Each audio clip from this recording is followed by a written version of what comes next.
నిర్మల్ జిల్లా కేంద్రంలోని బాగులవాడలో గల కస్బా ప్రభుత్వ ఉన్నత పాఠశాల ఉపాధ్యాయులను మంచి మనసును చూసి విద్యార్థులు వారి తల్లిదండ్రులు హర్షం వ్యక్తం చేస్తున్నారు. జిల్లా కేంద్రంలోని బాగులవాడ, గొల్లపేట చుట్టుపక్కల ప్రాంతాల్లో నివాసం ఉండే విద్యార్థులు కస్బా పాఠశాలలో విద్యను అభ్యసిస్తున్నారు. అయితే డబుల్ బెడ్రూమ్ ఇండ్లు ఆ కుటుంబాలకు కేటాయించడంతో వారు బంగల్పేట్ మహాలక్ష్మి వాడకు తరలి వెళ్లారు. దీంతో సదరు పాఠశాల ఉపాధ్యాయులు బడిబాట కార్యక్రమంలో భాగంగా వారి నివాసాలకు వెళ్లి ప్రచార కార్యక్రమాలు చేపట్టారు. ప్రచారంలో భాగంగా తమ పిల్లలను పాఠశాలకు పంపాలని ఉపాధ్యాయులు కోరడంతో విద్యార్థుల తల్లిదండ్రులు బడికి పంపేందుకు సిద్ధంగా ఉన్నామని, కానీ 5 కిలోమీటర్ల దూరం ఉండడంతో రవాణా ఛార్జీలు తమ వల్ల కాదని ఉపాధ్యాయులకు వివరించారు. దీనికి స్పందించిన ఉపాధ్యాయులు విద్యార్థుల రవాణా సౌకర్యార్థం తమ నెలసరి జీతం నుండి తలా కొంత పోగు చేసుకుని 2 ఆటోలను విద్యార్థులకు ఏర్పాటు చేసినట్లు ఇన్ఛార్జి ప్రధానోపాధ్యాయులు సజ్జనపు మధుసూదన్ చారి తెలిపారు.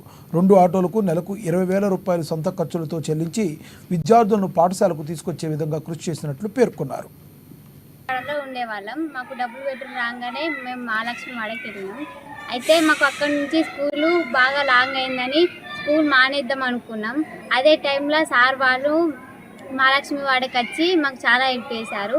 మేమే ఆటో పెట్టుకుంటాం, మీకు ఏమైనా ఇబ్బంది ఉంటే మాకు చెప్పండి అని సార్ వాళ్ళు చెప్పి మమ్మీ వాళ్ళకు ఒప్పించి ఆటో పెట్టి వాళ్ళ డబ్బులతోటి వాళ్ళే ఆటో పెట్టి అక్కడ నుంచి ఇక్కడ పాఠశాల కస్బా స్కూల్కి ఆటో పెట్టి వాళ్ళే మార్నింగ్ ఈవినింగ్ సార్ వాళ్ళు చాలా హెల్ప్ చేశారు. మమ్మీ వాళ్ళు కూడా చాలా హ్యాపీగా ఉన్నారు. ఇట్లా స్కూల్ అడ్మిషన్ తీసుకున్నారు, ఫ్రీ ఆటో పెట్టారు, వాళ్ళే బిల్ పే చేస్తారు ఆటోది.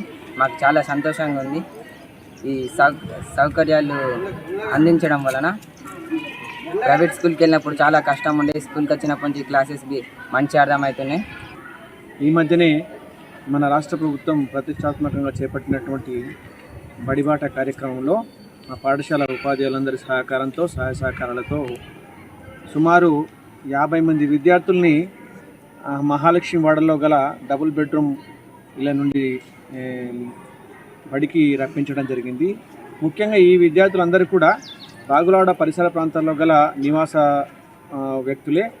కానీ వారికి ఈ మధ్యనే రాష్ట్ర ప్రభుత్వం డబుల్ బెడ్రూమ్ ఇల్లు మంజూరు చేయడం వల్ల ఈ విద్యార్థులందరూ కూడా బడికి దూరం కావడం, ఈ పాఠశాలకు దూరం కావడం వల్ల మరి ఈ పిల్లలందరికీ కూడా ఈ చదువులో భాగస్వాములు చేయాలి, బడికి రప్పించాలనే ఒక సదుద్దేశంతో ఉపాధ్యాయులము అందరం కలిసి కూడా వారికి ప్రత్యేకంగా ట్రాన్స్పోర్ట్